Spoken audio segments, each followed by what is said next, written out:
Hey everybody, welcome to our Friday SHIRO show, our inaugural whatever this is that we're doing. And wow, Pat is big. Are you sitting back? I am big. I'm sitting as back as So I can. I mean, it wouldn't be a SHIRO, it would not be a Dave stream without some technical difficulties. So yeah, I've got to resize Pat here a little bit. Yeah, I think I said before you got off. I think you muted me before I said that I was big. Hey, no problem, no problem. Yes, problem. No, it's cool. Yeah, so there you go. I might have to resize him again when we slip on over to the game stream. But anyway, hey, it's the first time we're doing this, so yeah. Welcome. Feel free to join us in the voice chat. We're on Discord. We have a voice chat link in the description. Please join us. It's a huge house party, Saturn house party. As long as we treat each other with love and respect, we're all good. You guys are going to be muted during this section because Pat and I are just going to be talking about the news. And then when we go into hour 2, we're going to go do like a game stream and we'll just open up the voice chat and it'll just be crazy.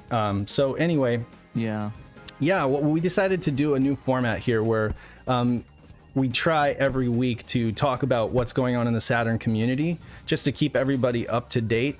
And of course, we're kind of going off of our own website, SEGA Saturn SHIRO, where we're trying to put as much, document as much news as possible. And I mean, hard to keep track sometimes. Yeah, it's hard to keep track with everything going on. And then we get into a podcast episode and we're like, oh, what? Wow, there is a chat going on behind your head, Pat. Yeah, there right you back go. There. Technical difficult, but that's okay because that'll be we'll enable that later. I'm gonna have Pat actually keep an eye on the chat if he can. He's got like an iPad or something like that, and I'll mostly be I have an eye something. Eye something. An eye broken is what. Anyway, is what oh my is. God, I can't tell you guys. Like the last couple of days, Pat and I have been working on this and like trying to dial it in. And as soon as we think we have it, you know, something goes wrong. Hopefully the audio is okay here. Be fun without it. I am gonna check real quick. Gotcha. Oh yeah. Okay. All right. Okay. Cool. So the audio is good. Dave, Our latency is not that bad. Yeah. No. I have been just troll Dave and just say that you I've can't been hear going him in the cross-eyed with OBS settings. I kid you not. It's just like as soon as you think you have something, you dial it in, then you do like a dry run, and then it's just completely borked. And I think yesterday we were doing one, and we had done so many takes that I accidentally went live with one of them and published it to our YouTube feed. And if any of you guys happen to see that, then you are the lucky ones because I think Pat deleted it almost immediately. You heard me yelling about a smoothie. Yeah. Pat's like, "Give me a smoothie, bitch," and I'm just like, "This is a test." And it's like a 5 hour distance between. Nick Pandemonium, he's like in our leadership chat. He's like, "You know, guys, you just published that." So anyway. It's all good.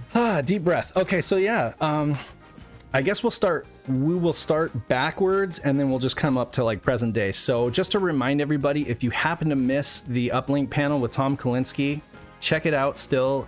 We've gotten a lot of great feedback on it, and I've even listened to it a couple of times because in the moment I was just kind of geeking out talking to Tom, but like I've gotten a lot of insight from the answers that he gave. And so yeah, it was just a really fun chat with Mr. Kalinske.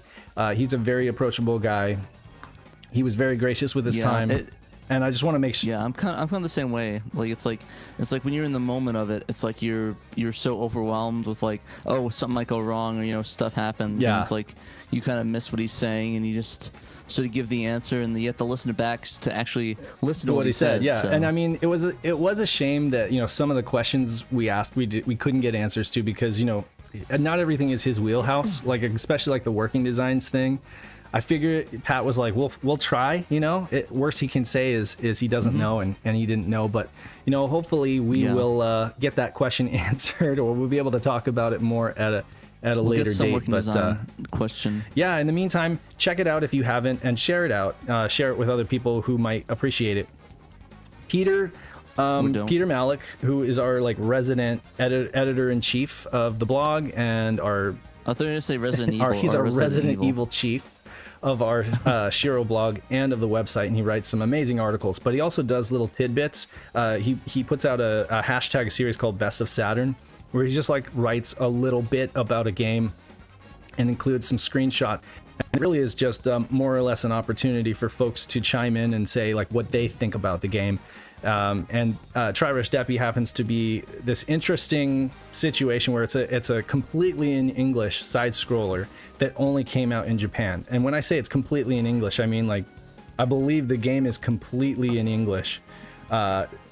It's weird though. It didn't. Didn't you do like a box art thing of that too? Well, yes. Okay, so I was working on one. I have it like completely done except for the manual pages, which the manual is not in English. The manual is fully in Japanese. And at the time, I didn't really have a good translation of it, but I think I might come back to that. I haven't been really. Yeah, because the pictures just look really good. Yeah. I mean, it plays really well. It's not the best side scroller. It's not the best platformer out there, but I mean, it has some cool little gimmicks and mechanics to it, like the gas gauge and the horn and others. There's like, you know, you're a car walking on two legs, kind of like Yeah, I always thought that was really unique. I always love these unique gimmicky platformers and the age of mascot characters. Yes. And I mean, if you guys are familiar with, if you're familiar with Fighters Mega Mix, where you get to play as the Daytona Hornet, walking on two legs, Tri-Rush Deppy is kind of like that. He's just like a car walking on his back tires. So it's a fun thing to check out. I recommend it. Isn't it very expensive too? It's like just burn a copy something. or put it on your satiator or whatever, and try it out. It's completely in English, so it's incredibly easy to pick up and play. Moving on, you want to take this one, Pat?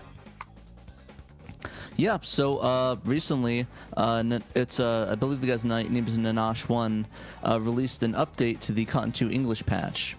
So basically now we have a actual English patch. I think it might have been the first publishing, I don't remember exactly, but it basically is the first English patch. It basically just adds English text to the cutscenes mostly.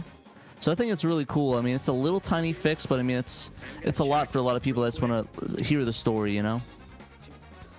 So I would definitely recommend picking or downloading the patch and patching it. And actually uses the Saturn patcher, which I believe is by Night of Dragon. So it should be a little bit easier to get it patched nowadays. So yeah, check that one out if you guys haven't. And I mean, admittedly, it's it's not the storyline isn't that deep, but I mean it's all about like collecting candy or getting your candy stolen and then having to get it back or something. But yeah, I mean, it's nice to be able to have it in English anyway. It's like one of those games that seems like it would have been an obvious one to bring over, considering how shallow the story is and easy it would have been to localize. But again, we weren't really getting a lot of 2D shooters in the States. It was in 3D. It wasn't 3D. Dave. It didn't count. To answer Mr. Segurola in the chat, I just checked and apparently we do have some audio latency, but we're going to roll with it because at this point, I don't know what to say. I don't know what to say. It's the curse of having both of us in here. I think whenever I bring Pat in here in video form, for some reason we get some latency and stuff. But just bear with us. Hopefully, we'll figure it out. But moving on. Yeah. Also, to plug real quick, Peter's article on Cotton 2 that goes through the entire storyline. So I would if you guys actually are interested in the English patch or you just want to know what the story's all about, you can if you go to SEGA and you just click on games and scroll down to Peter did an amazing article, like Pat said, about Cotton, and it just goes through the entire story if you really care to know. Otherwise, just download that patch and play the game, right? Last week. Yeah, we should talk about this. Yeah, we should talk about this. So last week, we weren't doing the SHIRO show yet. It was just still another day doing a Dave stream. But we had a lot of people on, and I was actually really impressed that a lot of you guys joined us. And even some new people just joined the stream, and then they ended up joining our Discord as a result. And so the community keeps growing, and we keep adding new faces, and it's really fun. I had a lot of fun with that one. I can't believe you got Craig Stadler on as a guest, though. That was a big get. Yeah. Frank, unfortunately, I did not play the game well. I did not play the game very well. But then again, I was coming into it kind of blind, having not played it for a while. So it's still a great game, though. It has a lot of charm with Craig Stadler. And it's a pretty decent golf game, considering, when it came out. Decently bad. No, I'm just joking. No.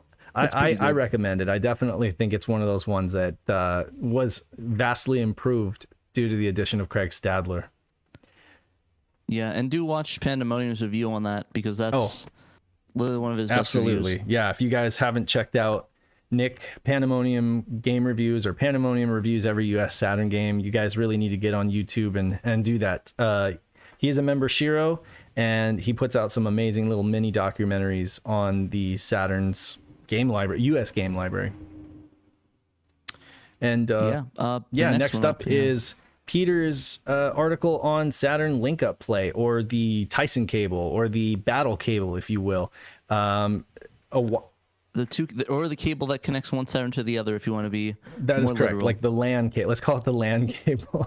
But I mean, essentially months ago, maybe even a year ago, Peter wrote up an article on Grid Runner, and he happened to put like this really long kind of article on the end of that article just about the Tyson cable, but it kind of went unnoticed. I mean, I read all through it, and some people did, but it kind of went unnoticed because it was just kind of buried at the end of this other article.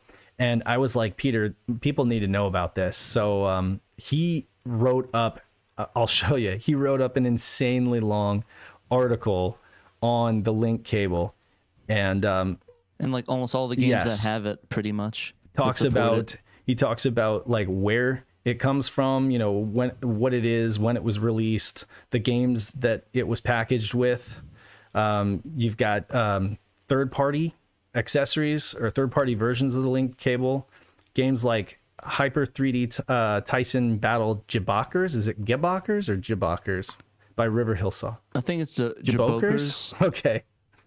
I don't know. It's some name that's. But it's like an arena battling game, which is like perfect for that kind of thing. So you got, you know, you have to have two Saturns obviously and two copies of the game, but it's definitely one that is kind of a blind spot for me. I have not played this game, not even on a burn, which really surprises me. Yeah, I think one of the craziest ones they had was Gun Griffin 2. It wasn't like a 2-player game. It was, you can look at the outside of your ship or something crazy. Let's go in order. Otherwise I have to scroll. Yeah, so you got Hyper Reverthion by Technosoft.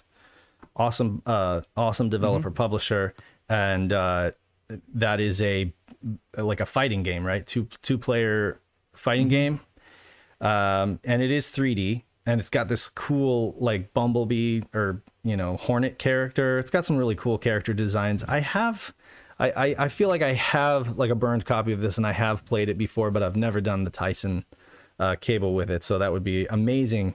Pat and I were saying that if the Portland Retro Gaming Convention gets fired up again, I think we're going to be ending up going there. And I think this is going to be a good opportunity to fire up some Tyson cable games. Exactly, and the 8-Man Bomberman, don't forget that. James Amercia, or James Oliver in the chat, he mentioned Steeldom, and yeah, Steeldom is one of those games that benefits from the Tyson cable, and it's another amazing game. And I mean, I don't have time to go through like the entire write-up that Peter has done on it, but if you guys enjoy reading good writing about Saturn games, Peter's articles are not to be missed. I promise you, like one day I want to put him in a coffee table book or something like that, because he just puts an amazing amount of work and time into these articles. And Pat got glitchy there. I don't know, maybe it's my internet. Yeah, your internet's glitching on mine too. Am I? Oh God. Well, that's not good. Let me just see here. Well, I mean, it looks good. It looks bad in Discord, but I think it'll be okay on the actual video. All right, well. Yeah, I look fine on the video. I think it might be on my end. You're crazy, Dave. You're going crazy. You can't. You never know until you go, right? Until you go live, and then you just kind of have to roll with it. So yeah. We got two Sophia systems here linked up using the Tyson cable, so that's like the development environment. Oh my God, Nick was just talking about like debugging those things, right? And having like the whole process of you had to like take off the processors. Yeah, insane. So like, can you imagine having to debug two systems with Tyson link cables and everything like that? I guess we know that's probably one reason why there weren't very many games that actually took advantage of this. Because that's an easy 50K right there in that photo. No kidding. Yeah.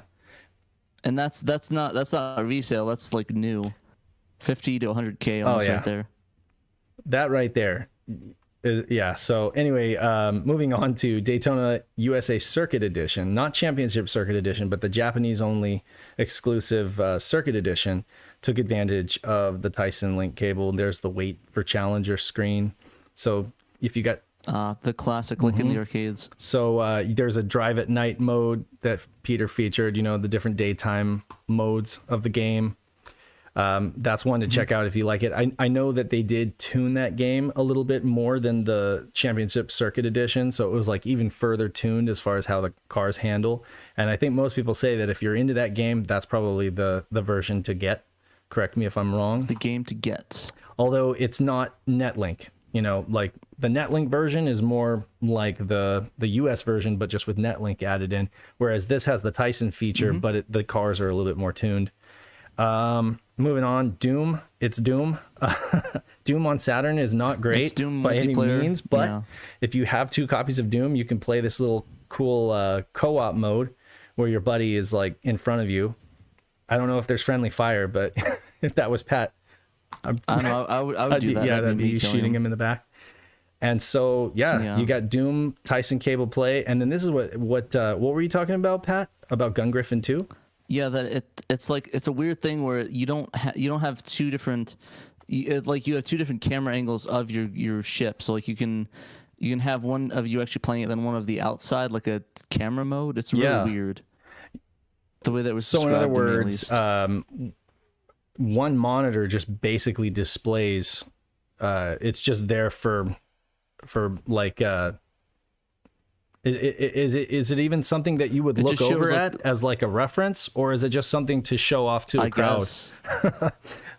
It might be like a crowd thing, but I don't know what crowd would want to watch you play Gun Griffin. But it seems kind of like from what I'm reading, it's almost like a demo mode or something like that. Like it's just a cool way to display the gameplay that's going on in the game on a second monitor. For real. And then, you know, he talks about what could have been some of the games that never made it. Hexen, that had planned cooperative Tyson play. Independence Day had it planned in there. Made for the best. Yeah, and some of these... Made for the best. That game sucks. You can access the menu with codes, apparently, to find these things. Some of them even mentioned the gameplay in the manual. Head-to-head on Independence Day was mentioned in the manual, but then never made it to the actual game. Again, I can only imagine that the debugging on that would have been pretty crazy. And if some of these studios only had one Sophia, like if they were lucky enough to get one Sophia, being a third-party developer, they probably didn't have the 2 Sophias to be able to debug it. So, versions of Daytona USA, the Psygnosis ports, Wipeout. So anyway, this is an amazing article by an amazing guy. You guys should check it out. But we gave you the TLDR, but definitely go on the website, SEGA Saturn SHIRO, and check it out. It's an amazing article. I do think that the one thing I'd really wish they had was virtual on, but I guess you can technically do that with the Netlink setup. Yeah, virtual on does work over Netlink still to this day. You can play the US or the Japanese versions of the game work correct as well. I think that with the patched versions. Yeah, I believe so. And I think you can actually get 2 Saturns, and I think you can do like Netlink to Netlink. You could, using a line simulator, using like a TLS or something, like a phone line. I think you could either just do Saturn to Saturn using like a phone line simulator, or you could do the whole VoIP setup, which there's also a guide for that on our website, and there's also a guide for that on our Facebook. And you could just contact us if you want a link for that guide. We might even put it in the comments of this video. But yeah, that's something to check out. Next in the Best of Saturn, most recently, was Psychic Assassin Tarumaru. Peter did a quick little write-up with some screenshots. Now, this isn't intended to be an article again. Like I said, it's just more or less a social media post just to kind of get your guys talking and see what you guys think about this game. Personally, I think it's a really beautiful game. I think it's incredibly overpriced, for like that's always the thing. Price always kills it. I think it hit like towards 1,000 now, for right? a burn, it's amazing. Like burn this game now if you haven't played it, and play it, because it's definitely interesting. It's got like It's got like it's kind of like Shinobi, but then it's got like the psychic thing where you're moving. It's almost like a shooter, you know?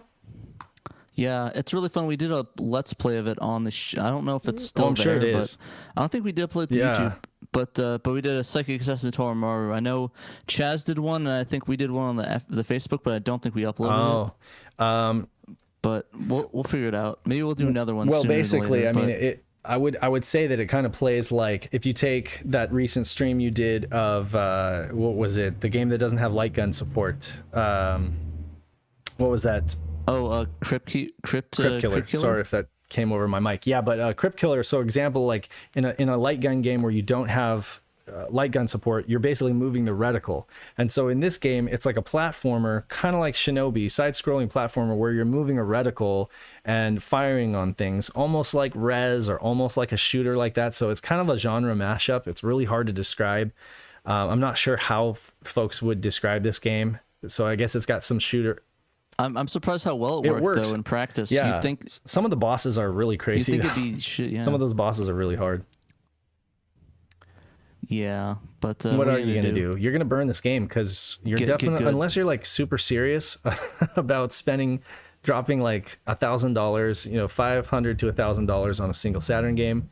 You know, do yourselves a favor though if you haven't played this game, and definitely check it out. I don't think there's hardly anybody out there that will be disappointed. It's actually a really good game. All right, so where were we at? At any rate, we were talking about the new Saturn shells, and these things look awesome. Do you want to start from the beginning on that one? I don't know. Yeah, I guess so. So I gotcha. These things are, you know, from $90 to $130 on Muramasa. Yeah. They're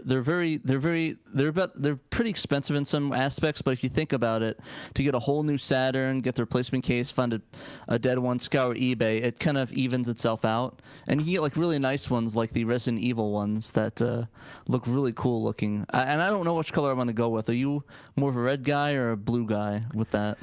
For the Resident Evil one, the stars, yeah. I like the blue.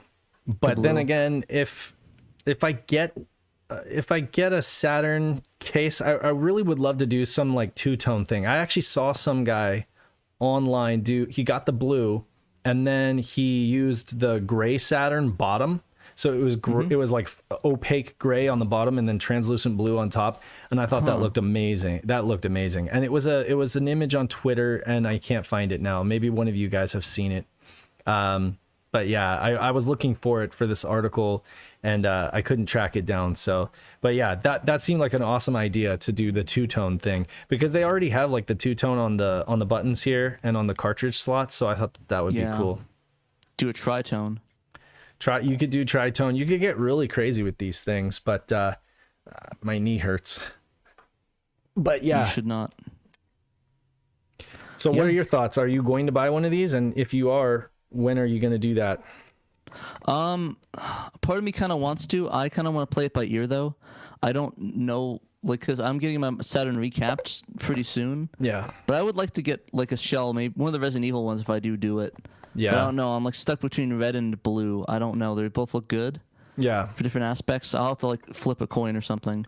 You know, I think it was Retro Faith over on the Junkyard or Galaxy Sega. You know Retro Faith, right? Yeah. She was saying that that if she gets anything, she just probably wants to get a new white shell. And that got me thinking, like, she could easily just go on Yahoo Auctions Japan, buy a Saturn, a Japanese Saturn that's in good cosmetic condition but is not working, and then just retro bright it, or it doesn't even have to be in good cosmetic condition, just can't have scratches, you know. But like James in the Discord, he's been showing us some of his not retro bright, but like UV treatment, and the results are really, really good. You can take a yellow Saturn and whiten it up with just a few UV treatments, you know. So I'll have to hit him up on that because my Net City has that yellow tint around the screen. Exactly. So I mean that's always an option. Without, you know, and then you get to keep the original like decals and everything like that. So yeah, I've heard rumors though that it will go back after a while though. Yeah. I mean, technically, everything in my backyard has been retro bright, because like all the patio chairs, is UV light damages things technically. So I guess if you did it sparingly and were able to, I don't know. I can't speak knowledgeably on that because I don't have anything that's been retro bright yet, and my Dreamcast is a candidate for that. But yeah, I think what I'm gonna do is I've heard people like retro bright it, then go over it with a UV resistant clear coat. Mm-hmm. So I might just do that. Yeah, let's see how that goes. That's something, that's something to consider. Honestly, I wonder as well, like if the plastic would become somewhat brittle, because I've noticed that things that get a lot of UV do sometimes become brittle, but it might just not be that much. It might not be enough to actually make it something that you would be concerned about. But if you guys need any tips on that, and you're a part of our Discord, you can talk to James Amercia. He's in the chat here, and he does this stuff. He does a lot of console modding and stuff like that, and he does UV treatments and stuff like that. So he'd be a good guy to hit up and ask. Well, the British King of Mods.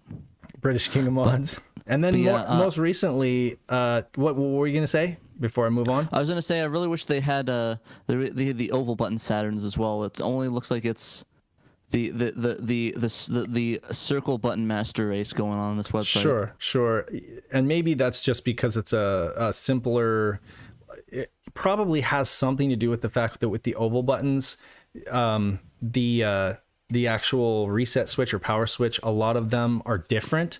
You've got some where there's a little daughter board for the power switch that's attached to the top lid, and then some of them they don't have that. And so my guess is that it's easier to say, okay, everybody with a Model 2 is going to have the same basic deal going on, whereas it's not going to be universal for everyone with a Model 1, and then they'd have to like open up and see exactly what shell they have to make it work. So I imagine it has something to do with that, but maybe they will, maybe if there's enough demand, they'll end up doing that. But I think it's kind of like Retrobit not doing Model 1, US Model 1 controller bodies, because there's probably just not enough demand for it. Did you say the Model 1 word? I said Model 1 in quotations. Because that's what people like to call it. They like to call the first controller that we got in the US, they like to call it the Model 1 controller. When, of course, what we call the Model 2 came out first in Japan. So technically we have the Model 2. Yeah. This, my buddy, a murder of crows, he says if anything's Model 1, this is Model 1. If we want to use that rhetoric at all, but we probably shouldn't even do that because there's like revisions and stuff like that. But anyway, let's not get off on that tangent. I prefer the boomerang term for the Japanese pads and the broken controller for the US one. Nice. But yeah, well, I think that's all I have to say about the shells. Yeah, and the latest write-up that we have on the website is just this is a new thing that we're trying to do. It remains to be seen as far as the quality that we're able to maintain and the consistency, because who knows if I'll be able to do this every Friday. We hope to be able to bring you guys news every Friday and discussion, and then do like a little stream and have the community be a part of this. But again, like there are limiting factors like kids and life and jobs and stuff like that, and then there's also whether or not YouTube is going to take a crap on our streams. I don't know. We're gonna have to get that dialed in before next time. So far, one crap on so far. Let's see if we can keep it up. I haven't been watching the comments, so it could be back to terrible again. I've been paying attention. It looks all right. Nobody's being, I guess that's what happens when I don't use the virtual camera. But anyway, there were a couple of items. There were a couple of news items that have happened recently, like within the last 24, 48 hours, that are kind of controversial, and we didn't necessarily think were appropriate to put on our website, because we're not necessarily, we're not interested in throwing shade or anything like that. But we do think that these things. I am, but that's just me. That's okay, go ahead, here. Pat. Throw shade, and this will be Pat's opinion. Pat's opinion. Following in the Disney. Everything is garbage. Yeah. That's my opinion. Well, first off, let's see. the older news would be Polymega. Yeah. So I think we've talked about that before in the past, where I mean, we actually even this is like unaired content that we need to get on the site eventually, but we've actually did an interview with the devs at Playmonji back in E3 of 2018 when it was still the FPGA implementation. And even when he was describing it to me, I didn't know what was FPGA about it. I guess it was just the interface between the cores or something, and the cores were software emulation. It was really weird, but I guess after years and years of delays, because I think it was originally somewhere like the last half of 2018, and they just kept pushing it back, and now apparently they lost their license for business in California. The last time I heard. Well, they haven't. They're about 4 or 5 years behind paying the franchise tax board, is what it is. So whoever they have doing their like accounting, they need to fire them because seriously, I am a business manager for an art studio in California, and I mean, you got to pay the franchise tax board. You know what I'm saying? It's like you have to pay your workers' comp, you have to pay your estimated tax and I can't even fathom not doing that since like 2015, I think it was. So yeah, they got to get caught up. And I mean, when it finally catches up to you, they just lay the smackdown on you and say, sorry, you're not doing anything or going anywhere until you pay up, you know? And so apparently they got that dialed in, and maybe they worked that out and everything like that. But I mean, it still kind of remains to be seen, because something like that is definitely going to push everything back. It's going to delay everything, you know? So yeah, and I think the another delay they had is the controller. Apparently they are getting it manufactured in China and then assembled in Myanmar, which if you know both of those areas, that's not a good combination, because one of them is just getting done with Chinese New Year and getting back to manufacturing after the whole COVID situation, or sorry, the whatever the world event of 2020. Yeah. And then Myanmar is having that coup and that whole thing going on. So yeah, it is a cluster. Yeah, it's a very unfortunate event, and yeah, but I mean, these things exist. I mean, Mountain Richards Gamer did videos of him beta testing it. People have these in their hands for the most part, but it's just a wide distribution. I want to say, for the record, so that people know, like, I is like for this thing. I'm still for it in spirit, but I mean, again, like when something gets strung along so long, you kind of like, if it had come out, its relevance starts to become less so, it becomes less relevant the longer time goes on, because it's like now people are saying that the Xbox Series X can actually emulate Saturn really well, right? And you've got a lot of now they're working on Mr. cores for Saturn. No, obviously that's not ready, but I mean, who knows? It might be by the time the Polymega comes out, So again, like, there are people that are rooting for this thing. They want it to succeed. They've seen the people behind it. They know that they're professionals. They know that it has potential. I would love a little set-top box that just does all of my retro game emulation in my living room, so that I can keep all of my nice, expensive consoles out here where the kids can't touch them. I'm not really worried, if they mess around with a Polymega or something. That was my thought process. But then again, by the time it comes out, I just don't know. We might be on to something better. So yeah, because I mean, they had, like you said, they had the Xbox developer mode, which has all those emulators built in. So I mean, it's like, why would you want to? I mean, yeah, maybe you might not be able to use the discs, but I mean, if it's convenient, I mean, what would you rather have? An Xbox that can also be played the new games, or the Polymega that could play the backwards compatibility that may or may not be in stock somewhere? But exactly. To be fair, the Xbox One X also isn't in stock anywhere either, so I can't really throw shade in that regards. But I mean, like I said, I think even Ben had it. He even canceled his pre-order, and like I was always I was very skeptical about it because of the CD and other projects, and like I mean, frankly, software animation, it might be good for some people, but it doesn't really interest me per se.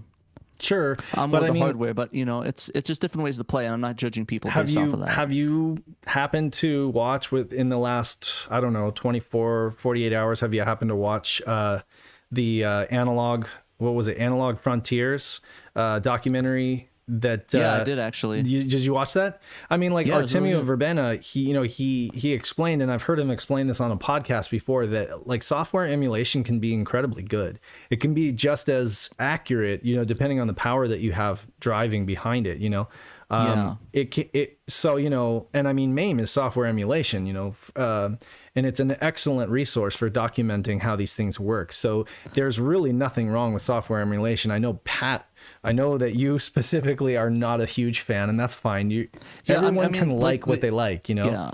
Like, I mean, it's the thing is that I don't hate it per se. I just think that it just hasn't been implemented well yet to the point where I'm cool to jump on it. But it's the hardware that fascinates me the most, because I'm an engineer. Yeah, and I love like the idea of redoing that. Like, it's just an interest thing, I mean, I'm a hardware geek too, and so FPGAs get me excited, because I love the idea that it can be reprogrammed and refined, and that it can always get better. Whereas it's not just like a system on a chip where it's like one and done, and then it's like you have to put out a whole new fabrication in order to make any improvements, which don't usually get done. Usually it's the same NES clone console. Once it's done, it's the same one that's been around for like the last 10 years, system on a chip kind of thing. But I mean, we need to move on in topic. But anyway, needless to say, I think that the Polymega has proven itself in terms of performance with Saturn, with PlayStation, with Neo Geo CD. All that it's not loading times, performance. Yeah. It's proven itself. And as far as like the end user result, it's good. It's just people want to get it in their hands before they die. So that's our that's the last word on it. It's like, moving on. There's another really juicy piece of controversy that we're not going to put it on our website. We're not going to, I guess we'll comment on it here, but it's Panzer Dragoon World. Take it away, Pat. Oh geez, put me in a hot seat. But I'm going to put you in the hot seat. Yeah, but like I said, we're not going to comment too much on it, and I know there's things been said, but Panzer Dragoon World announced was it called Azil? Is that how you pronounce it? Azil? Azil, yeah. It's called Azil R. It's like a remake, a unofficial remake of Panzer Dragoon Remake. Is that Resurrection? Yeah, Resurrection. It's like a fan-made remake, but without license. Yeah. Right? Yeah, pretty much. So basically, it's basically an unlicensed fan remake of Panzer Dragoon Saga, essentially. But there's been a lot of controversy because I guess he's working with people that were doing hoaxes or something. Or something of that nature. I don't really. I mean, he's asking for money, details. Right? He's asking for money. Yeah, and they're make a fan-made, unlicensed remake. It's basically just back on Patreon, essentially. So he's asking people to back the Patreon to support it, and I'm not gonna say if you really want it, you can or not. I mean, I'm not going to say it's bad or not. I mean, I'm just telling you the facts of what exists. There's definitely things to be worried about, as in it's an unofficial product, and it could be. I guess the concern of all of us is just like, okay, like this is the kind of thing that the heart is in the right place. The spirit of the project is good, but you got to get permission for these kind of things, because if you don't. How long is it going to be before they get a cease and desist, And so if people are sitting here with their hopes up, pouring money into this Patreon, and he doesn't have permission to do this, and then inevitably, I think a cease and desist will happen, because I mean, here we have Forever Entertainment doing remakes of this stuff. They just did Panzer Dragoon. They're working on Panzer Dragoon's Vi. You've got the Panzer VR project. So it's not like it's not on Sega's radar. It's not like they're not keenly aware of the fact that people want this. So I think it's really a matter of time before this project gets hit with a cease and desist. And then it's like a bunch of people are going to be out of their money, because... Yeah, or they'll have to rework it a la like some of the other projects that have been C&D'd in the past. Yeah. And so, I mean, as a group that is all about community, and we're all about, fan patches, translations, we're all about mods, we're all about members of the community, Saturn fans coming together and creating content. I don't want us to sound like we're poo-pooing this, but I think that when it comes to a certain thing like this, you got to get permission, you know, or at least you got to reach out and try to work with the company. It's been done before with projects like Sonic Mania. So it's not unheard of. SEGA, they're quite approachable and, you know, much more so than Nintendo. So I think we're all just kind of a little reluctant to, you know, put our stamp of approval on this because we realize that they're not going about it the right way. Yeah, in essence, and we don't want to put like any stamp or anything on it, and then something happens, and then everyone's out so much money, and then it's like, oh, well, you showed this to us, you introduced to us, and it's definitely a worry. And I'm not saying that's gonna fail or anything. I don't know what the future of it is gonna be. Maybe it might even be picked up by SEGA. We don't know, but yeah, I don't think I'd feel comfortable saying you should back this or you should hate this and this is garbage. So I don't want to say that, but anyway, when we know more, when we know more and we have more information, then we will report on it responsibly, you know, and we will bring you guys the news. But what we won't do is tell you guys to go give this project money without knowing more about it, and without because we're not going to mislead you that way. You know, we're the fans, you're the fans. We want to make sure that we're taking care of each other. But and that if you want to look it up, you can look it up on Panzer Dragoon World on Twitter, and he has all the. So if you want to learn more about it and look it up, you can as well. Yeah. And then the last thing I want to say, completely different subject, but it's just something I wanted to mention, is that our buddy Nick, Pandemonium, you know, he is obviously a Saturn fan. I mean, you know, he's putting out a bunch of videos about Saturn, right? And you can imagine that any one of us who goes to the degree of time and effort to put out content for SEGA Saturn, we must like the console a little bit. But I'm just surprised at how you get folks who, I guess you could call them fanboys or whatever, like whenever they hear us say anything slightly negative about the Saturn or about Sega or anything like that, they think that we're like secret Nintendo spies or something like that, or they think we happen to be like not the huge Saturn fans that we claim to be.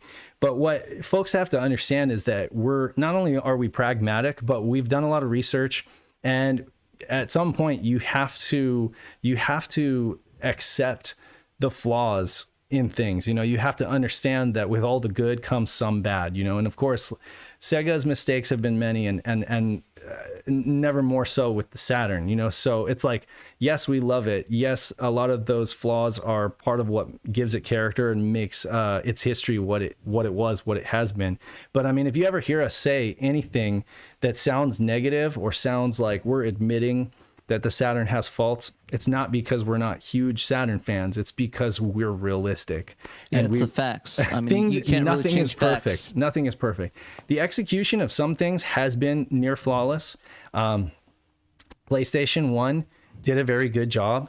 It had a good life on the market. But even PlayStation 2, which is one of the best-selling consoles of all time, if not the best, even that wasn't perfect. Even that didn't get off to a great start, you know. And there are stories I could tell you, having worked at like Circuit City selling those things, that, you know, folks were not happy in the beginning, and that Dreamcast actually did much better at the start. So it's like every console has its flaws, you know. So I just wanted to give shouts out to Nick for all of the good work that he does on his videos, remaining unbiased, because it's very easy for us. It would be very easy for us to be incredibly biased and just say, oh, the Saturn is great, there's nothing wrong with it. You know, people are stupid that they didn't see how great it was. But no, we're realistic, and we love this thing despite its faults, but we also realize that nothing is perfect. So that is my soapbox.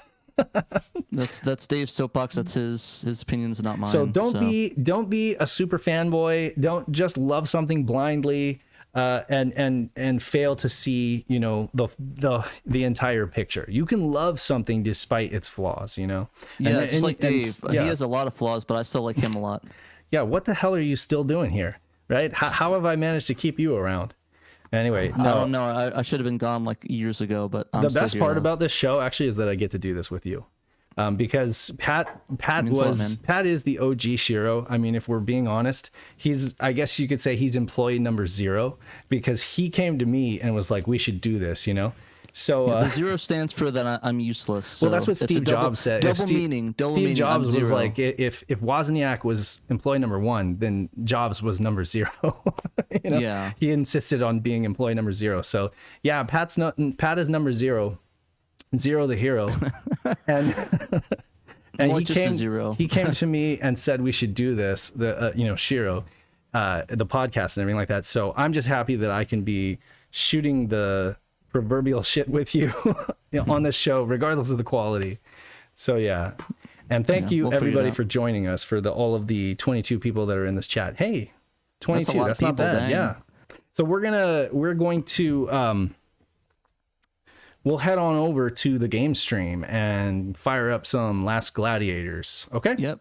Cool. Yep, but real quick, just want to say thank you for listening, guys, for the main part, because it's going to be a whole video thing in terms of this is going to be the things to be on the podcast and on the video thing. So thanks, guys, for watching and listening, and check back when we do our next one, whether it be next week or the week after, or we're gonna try 12 weeks from now. We'll try next week. I don't know. They're talking about sending kids back to school. There's some stuff. There are pieces in motion, but we're gonna try to keep this rolling. And Pat's gonna unmute the live stream room so folks can join us for the stream. So here we go.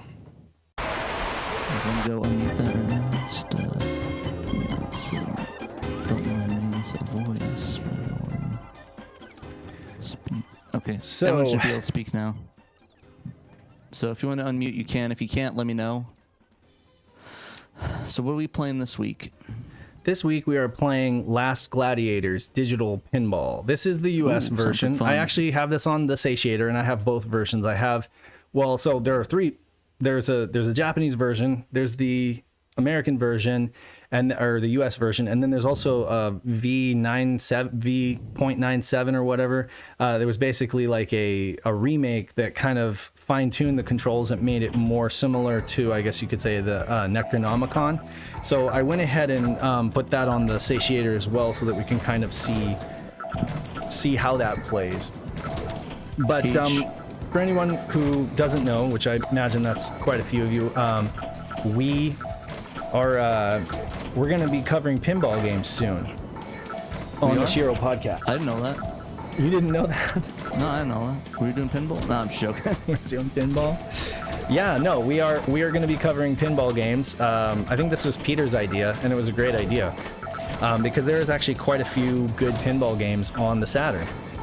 And I figured I'd start with the Kaze games, because those are the obvious. Like, those are the best ones, obviously. But we can go from there and kind of explore some of the pinball games. And Pat, do you know anything about pinball games? Are you good at pinball? Actually, my first pinball game I ever played, and Dave, you're gonna love it, is Pokemon Pinball for the Game Boy Color. Really? Yeah, I have not played that.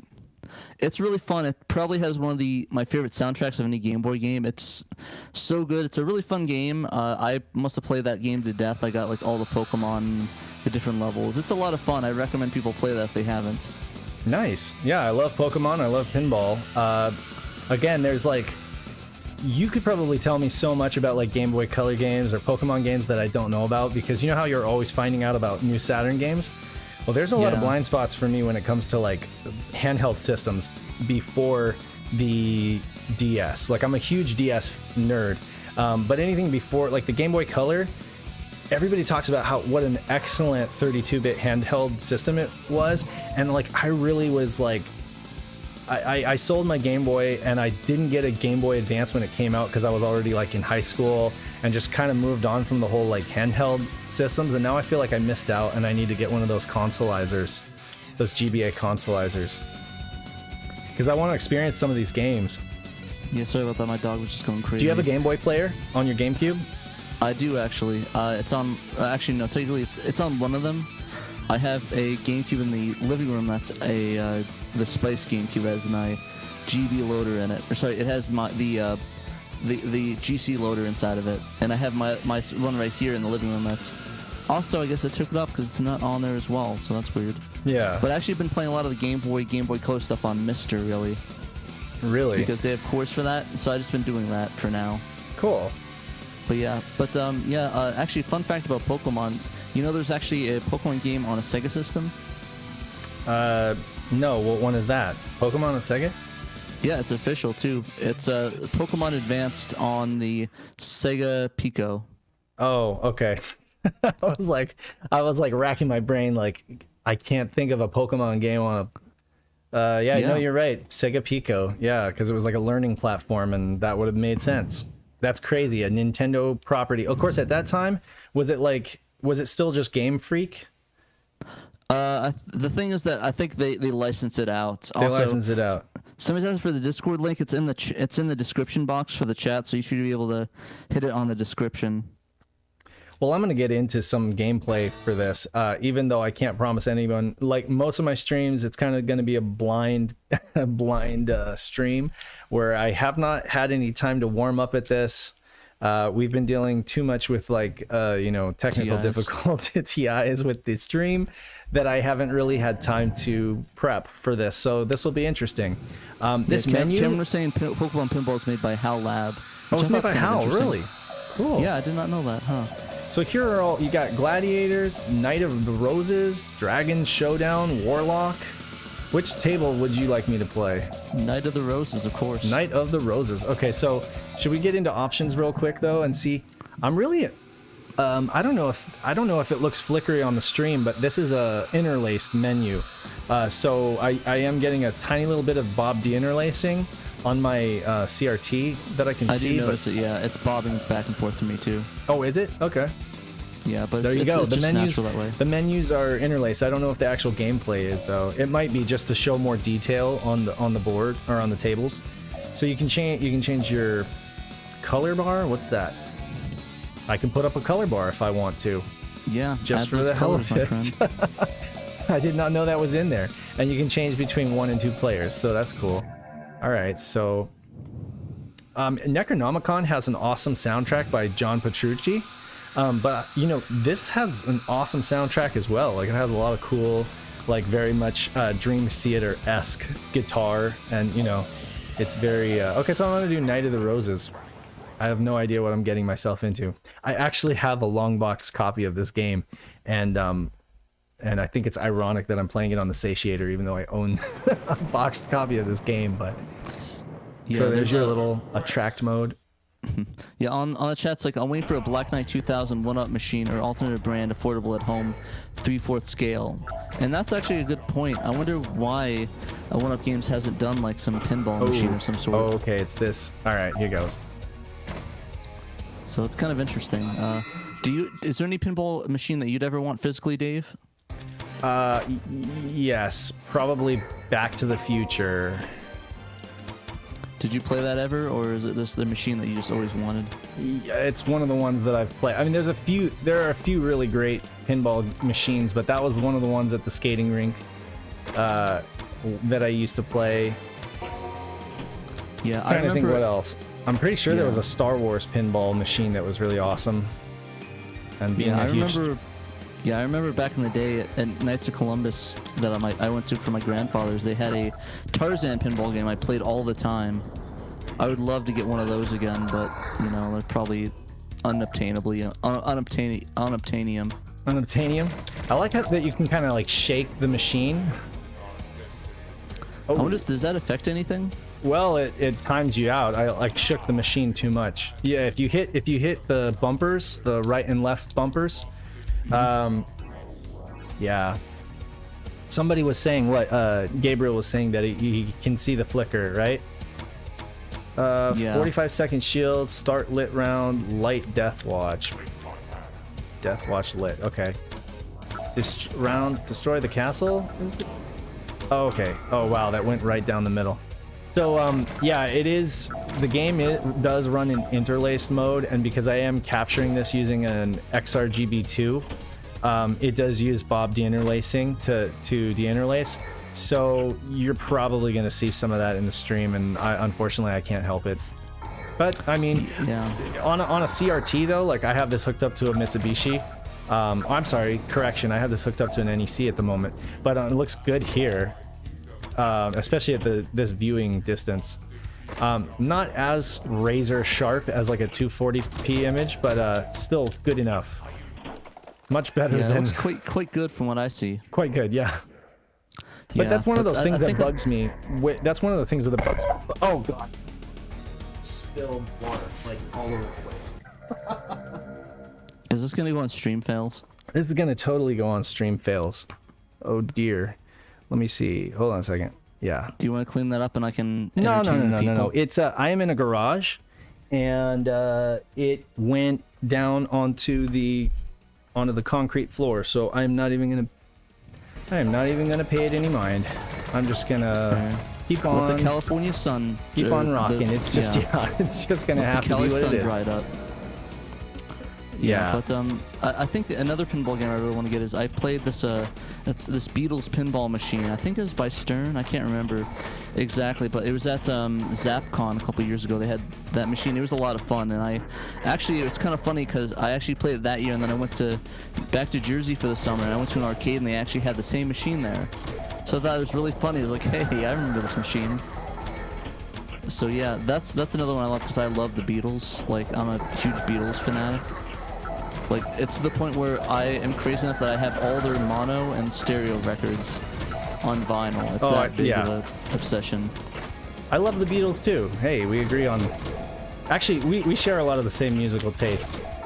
Yeah, I think we're pretty much the same. Like, we have some weird eclectic tastes where it's like... Oh yeah. We like the weird stuff. Like, we like vaporwave stuff and... I do love I do love vaporwave. I love electronic music. I also went through a really big, only a couple years ago, I went through a really big progressive rock phase, you know, where I was just listening to like a ton of Genesis and even like Gentle Giant and stuff, and King Crimson and stuff like that, you know. Jeremy Parrish is a huge fan of progressive rock, and I listen to the Retronauts podcast, and it's like I would always laugh when he would talk about prog rock stuff because I'm like, dude, I'm listening to the same stuff, you know. It's crazy. Yeah, no, it's pretty funny. I think I love Phil Collins Genesis when it was something Gabriel was the singer? Peter Gabriel, yeah. Yeah, but I mean Phil Collins was drumming, and he's just an amazing drummer. Like, everybody, when you say Phil Collins, people think of, like, you know, the stuff where the cheesy he's singing stuff. Or like the Disney stuff, you know. But honestly, it's he's an amazing drummer. If you listen to some of those tracks, like Firth of Fifth, he goes nuts on that track. It is crazy. Yeah, I do have to say my favorite Genesis album has to be The Lamb Lies Down on Broadway. It's probably kind of cliche to say, but it's just really good. Yeah, that's probably... I like the one that came before that, and now my mind is drawing a blank because I'm trying to do this. Is that the one with the cat head on the woman, or the fox head on the woman? Yeah, so that came before the one that's my favorite. That one's really good. I can't think of any other names right now. I'm drawing a blank. Darn it. I'll go look it up. Yeah, look it up. Look up their albums. This happens. Like, okay, I gotta get back into this. See, I'm like trying to split my mind between like thinking about that and like thinking about this. But pinball. Super Jets. Yeah. Let's see. Yes. Funny that we're talking about Selling England by the Pound. Selling England by the Pound. Yeah, that's my favorite. But the one that came before it, which is the Fox one. Yeah, that's the one I like. What's it called? Foxtrot. Okay, that's what I thought, but I didn't want to say that because I thought I was wrong. Yeah, Foxtrot is probably tied or like a close second. And then The Lamb Lies Down on Broadway is great too. It's just they started moving in a different direction musically. That's fair enough. And really, I say that based on the keys and stuff like that. Like, take off the gauntlet. Yeah, I actually also really like Invisible Touch, even though it's not Peter Gabriel. Oh yeah, it's still really good. That's another really good album by them I like. Yeah. The chat's on fire. No one's like talking though. Can you guys talk? Is it muted? Maybe we're talking too much. Gotcha. Well, you guys can hop in if you want. I just don't know if you guys can talk if I messed up the mute. If it's messed up, just put it in Discord. H. Okay, there we go. Oh, there's somebody. We got H going. We got H. I just want to make sure that I didn't mess up the settings. Agent H. It's just H. Right. There's actually a Facebook group I'm part of called Initial D Hell, and they basically just use H as a joke. Is that right? But they actually ban you if you actually put a capital H. So. Oh, do they really? Yeah, it's mostly joking though, but yeah, there's actually a tag group that they have. It's like capital H, capital punishment, which I thought is really funny. H is just my name. Gotcha. You're not a part of Initial D Hell? No, it's the SEGA Sound Team band. Have like an H, but for like hell yeah. Oh, got it. But this is more of like a shaka. That works. Well, welcome to the voice chat. And welcome to the Discord. I don't have a Saturn, but I just like to listen to the show. Cool. Yeah, thanks, man. Hey, you should definitely get a Saturn eventually. That's amazing. That's awesome. Like, I'm surprised that like people are interested in the show despite not owning one. So are you thinking about getting one? Yeah, but it's I'm probably not going to want to use CDs for it. No, yeah. That's fair. Totally understandable. You don't want to put a hole in your pocket by buying $100 copies of Dynamite Deca or buying $1,000 copies of Panzer Dragoon Saga. I mean, even playing burnt CDs though are gonna kill the laser eventually. Yeah. So yeah, definitely would recommend like a Fenrir remote or a satiator if that's your. But if you're not getting the CDs, you might just want to get the mode in that case. If you're not going to play the CDs. I used to use Fenrir. SSF. Oh yeah, SSF. Back in the day. Yeah, Peter still uses that to get his screenshots for articles because it does output. It outputs the native 224, 320 by 224, and it gives you a really good pixelated image. Which is how he likes it, nice and pixelated on his screenshots. Yeah. But yeah, when I got my first real job, I sort of decided that it was going to be an endless hole, so I just sort of stayed out of it. Yeah, we got Mompus in the chat saying, "Hey, you guys are the reason I finally bought my actual Saturn." cool. So that's cool. Thanks, my dude. And I mean, that's saying something because they aren't cheap anymore, unfortunately. Not cheap. I'm gonna do a heart I'm terrible at this. like that. I See that? To There be we go. fair, I'm not even that great at real pinball games, but I still do enjoy them. Night of the Yeah, Roses. no, I actually don't. Yeah, sorry, what were you Has saying? a busted Saturn with the laser doesn't work, so he said he'd give it to me. Oh, nice. Cool. That's a perfect candidate too, Yeah. because it's like you're not destroying anything. It's already broken, so you're just fixing it. Do you know? Are you gonna get sorry if you already said this, but are you gonna get a Fenrir, or are you thinking about the mode or I'll probably get a satiator. satiator? Cool. That works. Yeah. I should have included in the news portion just an official statement that my satiator is running like perfectly fine now, ever since I reformatted my card to FAT32. That like it was something I overlooked at the beginning. I was just like, oh, exFAT, everything works with exFAT now.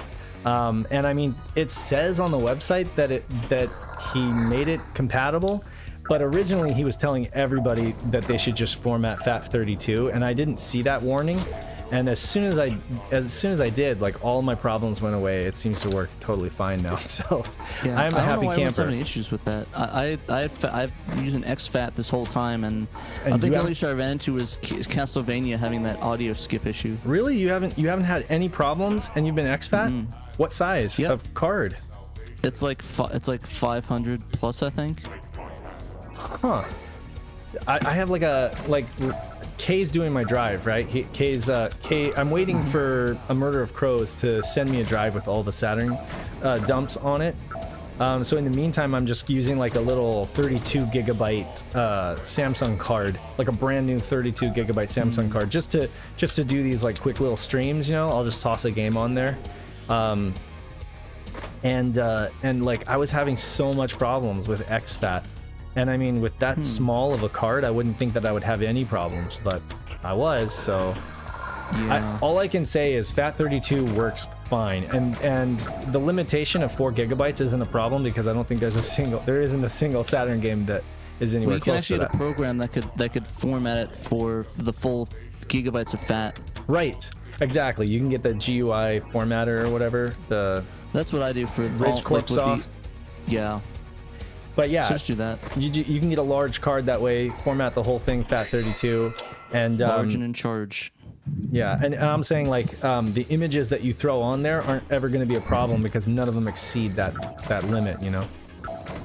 Yeah, I got another message in the chat. Normal guy said I have everything on order for my Saturn to go online because I was of not you paying guys. attention to that. He's got everything. He's got everything that he needs in order to do the online. He's got, yeah, I believe so. Yeah. Oh, dude. So he's excited to get that going. So Yeah. he's in the chat too. So Well, feel free to speak up and speak up. holla holla. 10 million. Holla holla, get pound. Yeah, he's gonna have to. I'll have to hook up with you, and we'll exchange IPs, and we'll do a little. You We'll can send trust me. doxing. You can trust No. me. Like I have a reputation to defend, so I'm not gonna like hack your home network or anything like that. Yeah, we're good. We're not gonna view through your cameras or anything. I like mean, I that. could, but then you could just like blast me on social media, and I would be ruined.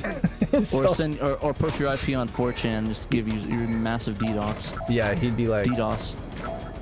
yeah, But but I I keep mean, saying DOS instead of DDoS. I mean DDoS, not docs. oh, well, you know, so I do understand like the concern of folks like who, if they do the VoIP method, I mean, you do have to give out your public IP address. So you really need to exchange it with somebody that you know and trust, and that has like a Best track friend. record with you. I mean, like I did it with Zayden. I helped Zayden because I mean he's the guy that's, you know, made the exploit. So it was like, okay, I know where to find him. He's on the Dreamcast talk forums. He can't go anywhere, you know. So it's like I trusted him and he trusted me. But it's like And when now you're you're dealing with friends strangers. That's why I think we need help with that. Like I don't have the bandwidth, to be honest with you. I don't have the bandwidth to manage that. Even though I set up that Facebook group, I really don't have the extra time or energy to kind of like manage all those connections. But it would be cool if we integrated it into the Discord somehow, or like made some kind of system for rating your experience with playing folks, you know? Be like, oh, he was laggy and lagged everybody. Yeah. Don't play with this guy. No. That's pretty standard though for like online interaction, especially like early online interactions. You'd be able to like rate the other player, or like report them. Give him the 5 stars on Xbox. I wonder, do they still have that? I haven't played Xbox Live in years. Yeah, it's been since 2008 or 9 for me. So yeah. I was gonna say I'm Paru. I've been with you since pretty much the first year. Yeah, I've is it had Joseph? Is it Paul or Joseph? Yeah. Paul or Paru, Got it. whichever. Yeah. But yeah, I mean, I have the NetLink, but I don't have the voice adapter, and I'm trying to work on fixing the outlets in that. He cut Nice. out. Wait, did he cut out on you? Yeah, he did. Okay. I think you muted yourself. No, his mic just might have cut No. out. No, I just stopped because you were talking. Anyhow, yeah, I was also going to say that I have only 2 pinball games: the Hyper 3D and this one, the Last Guardian, a Japanese copy that I probably got in the last 2 years, probably from PRG. PRGE. Yeah. Yeah, speaking of that, Yeah. he did. I did. We do have photos, I think, of him online with us at PRG. Well, I guess with you, with Kay and Yeah. Ben, I believe. Yeah. Yeah, you're one of the first. Correct. And I still have your what is T-shirt. it? The Resident Evil GameCube demo. That's only Oh, good for. yeah. We'll get to it eventually. Yeah, when we meet at PRG, you can give that to me. I'd be down to try that out.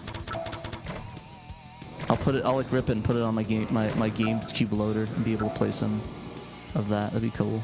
But Thanks again yeah, for that. I definitely hope that sometime, probably more next year, that I can join you all in doing a online game. with or without, the whole IP. Oh gosh, my computer's gonna crash and everyone's gonna take over and. Yeah, more than likely that probably not going to happen, but you always need to be wary in these day and age. Yeah, So I mean, thanks a lot for all your help, and it's great that you're doing all this for the community. absolutely. Yeah. And thank you for being one of the first to support our podcast. I know you were probably like the first guy out there to buy like one of our t-shirts back when we had like our original merch. And we need to like we need to get that going. We need to get some new merch with the new logo. We just we kind of shut it down because we decided it probably wasn't a good idea for us to keep using like Sega's actual IP when it came to like the branding and stuff like that. Yeah, so that's sort of why we went more SHIRO to keep that safe. So it's like, so we're not using any of their fonts. All those fonts are like registered trademarks or copyright. So. It was good in the beginning, just to help give us some, brand awareness, but, yeah. Well, I mean, now we have like 20 people regularly in the chat, and we have a giant parachute. So. Yeah. Yeah, but I think we still have our cast as SEGA Saturn and SHIRO, though. I don't think that's going to change. Yeah, it's still definitely the podcast's always going to be SEGA Saturn SHIRO, but I mean, we're using the word SEGA Saturn, but we're not. That's not like something that we're not allowed to use. It's like the actual fonts on our t-shirts and stuff like that is definitely illegal. Yeah. So yeah, definitely, we're definitely not going to trademark SEGA Saturn SHIRO for sure. Yeah, but I don't think we can legally. Yeah. Hey guys. Hey, what's up? What's up? Gabriel, the SEGA Saturn developer. That's Oh yeah, no, I saw your stuff in the lobby. Sansegolo? Yes. Hey, so you did the Lighthouse game, right? The Lighthouse of San Bento do Oeste. That's right. It's a good name. Yeah, and now you're working on a new game. It's called the Red Moon. Red Moon Lost Days. Nice. And you said you've got it completely planned out, and you're looking at like a 4-month turnaround. Yes, exactly. That's awesome. There is already a game published. Not published. It's in the end of development cycle called Red Moon of April. It's my game. I have already developed it. I spent 2 years developing it, and I'm about to close the deal to publish in the PC and Switch if everything of all publishers goes smoothly.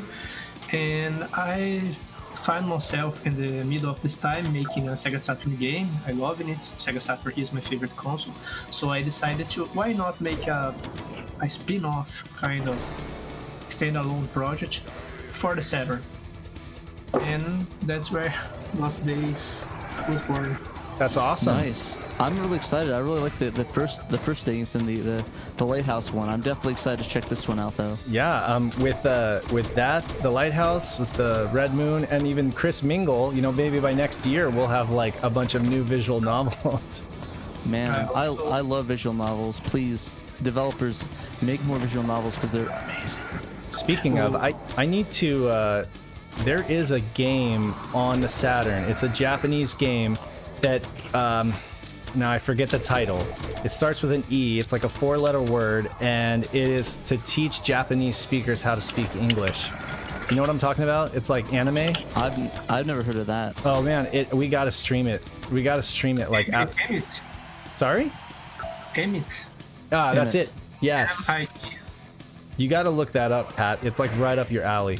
I know you'd love it. The graphics are very beautiful. Very beautiful. Well done. I'd say it probably only suffers from, some load times because it has to like load each scene. I mean, but it's definitely, you wouldn't care if you were a Japanese speaker trying to learn English. You'd want a slow pace, so that's probably a plus for it. But yeah, we got to stream it on the cast. Yeah, I'm down to try that one out. But we gotta wait until we're done with the pinball games. It's one of those ones I really wanted to stream, but I figured we'll wait until we've done the pinballs. Yeah, I wonder, should we do a dating sim cast next? We could. We got your Doozy J, Doozy R. Oh god, no. You could finish that up.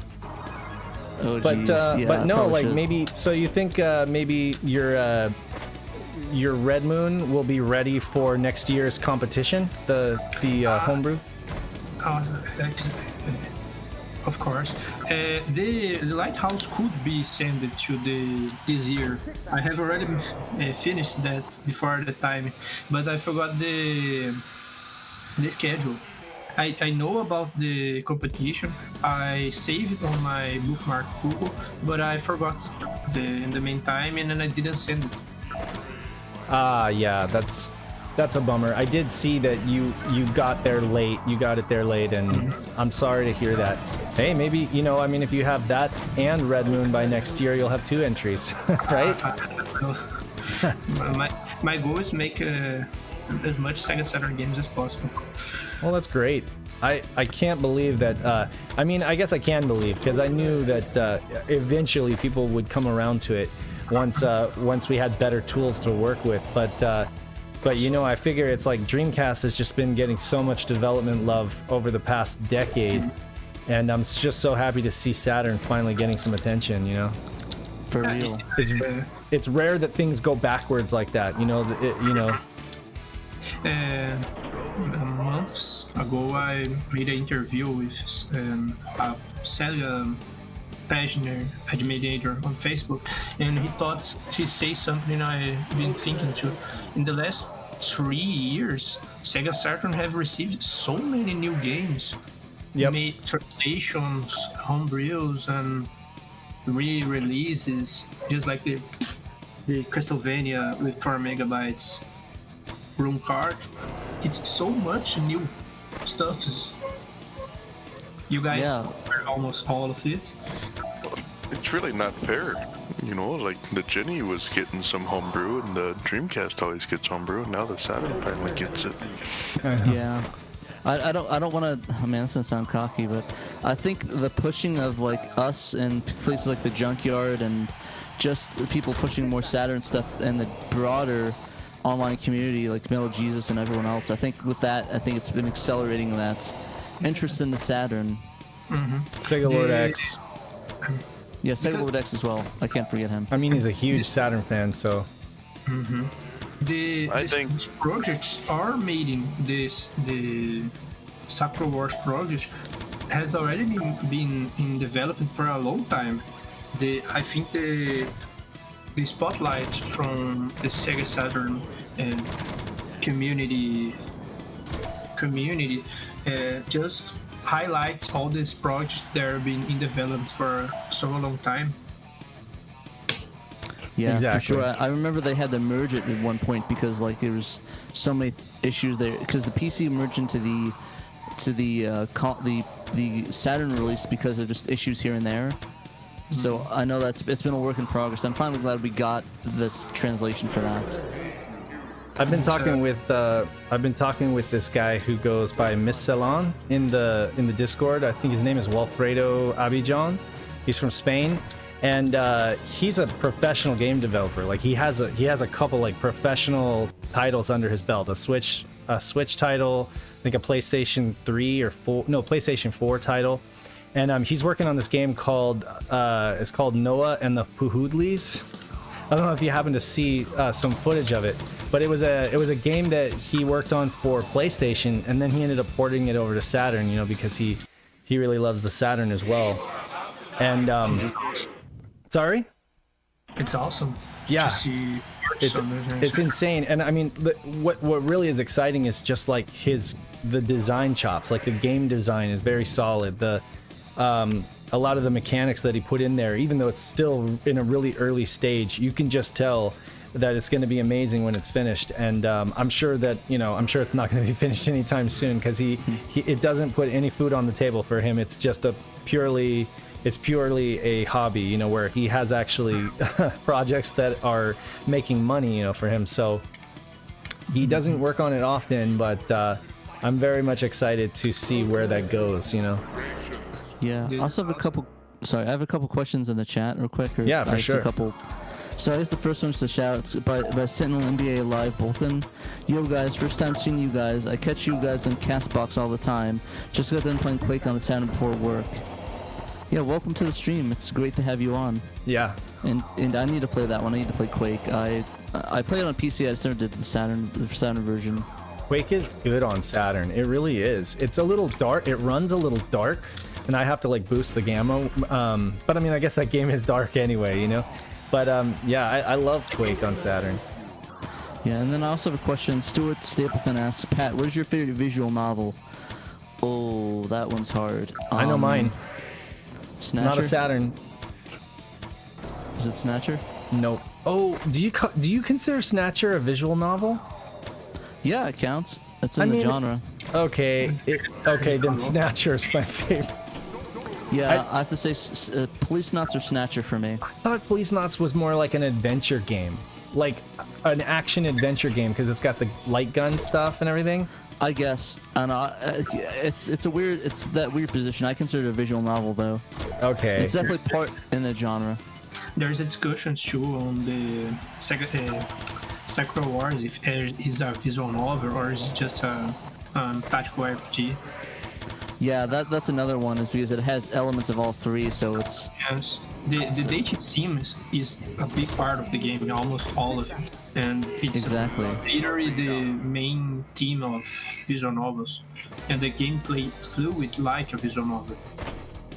It's kind of confusing. I mean, the thing is, if we're counting Snatcher, then it's no contest. It's got to be Snatcher for me.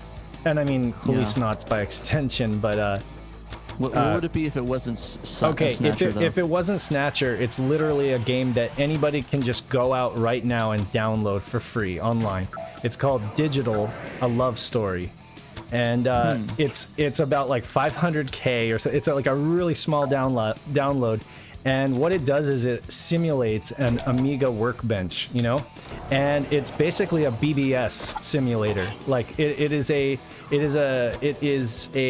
visual novel drama kind of thing that has some really cool vaporwave vibes going on, some very cool like mid to late 80s vibes going on. It's called Digital, A Love Story. You can download it for free, play it for free. I think it was written in Python, and it's excellent. I would say it will take you like 2 to 4 hours depending on how long you take it. But it is one of those sit down and like you're gonna sit down with a pen and paper and you're gonna be writing down bulletin board addresses, you know, like BBS addresses, and you're gonna be writing down passwords, and then you're gonna be talking to people behind people's back and sending emails and stuff like that. And it's really good. A friend recommended it to me. I played it in one sitting, and it was just like, this is one of the best games I've ever played, much less, yeah. So I highly recommend that folks play that. I'll give that a try out. That sounds actually pretty interesting. Free for PC, and yeah, you could play it today and be done with it. But yeah, it's a very much like self-contained little experience.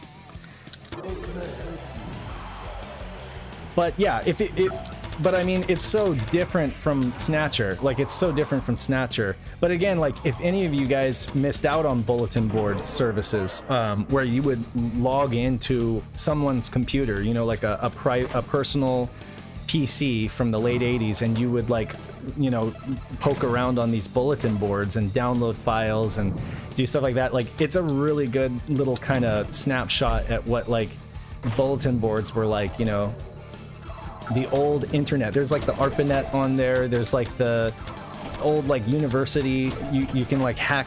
I don't know if we would call it hack, but you can like get into like these university bulletin board systems. You know, you can. There's like one little bulletin board called the Matrix, which is, you know, you got to have one of those, right? So it's cool. And I'm doing terrible at this as I talk about it, but check it out. Sorry if it looks like I'm disinterested in looking at my phone. I'm actually looking at the chats. Yeah, no, Pat's covering the chat. I told him to do it because I was like, I'm not going to be able to. I don't even have. I normally have the chat up, but I don't in this case. And we've got until 2:30. This is like a 2-hour deal. Yeah. Also, somebody put Valhalla in the chat. I definitely agree. I really want to play that one. That one and Random Access Memories. Those are really good. Oh yes. If you're going off of new visual novels, then I gotta put my hat in the ring with Muv Love and Muv Love Plus, especially on the Vita. It was phenomenal. Which one's that?